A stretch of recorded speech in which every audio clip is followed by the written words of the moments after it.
How do you know when you've had a good night's sleep? Well, if you wake up feeling refreshed and ready for the day ahead, you probably have had a good night's sleep. For most people, this will take between 7 to 9 hours of sleep. Now, during sleep, important maintenance work is done in the brain and the body. For example, damaged tissues are repaired, memories are consolidated, there's a clear out of debris from brain cells, and growth hormone is released so that young people can actually grow. Now, during dreaming, emotional feelings that were unexpressed the previous day are acted out through metaphor, which reduces stress levels and creates spare capacity to deal with the next day's emotional issues.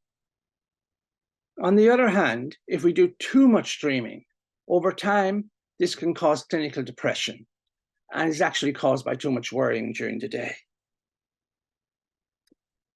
We can see, therefore, the vital importance of getting regular, good quality sleep. Thank you for listening.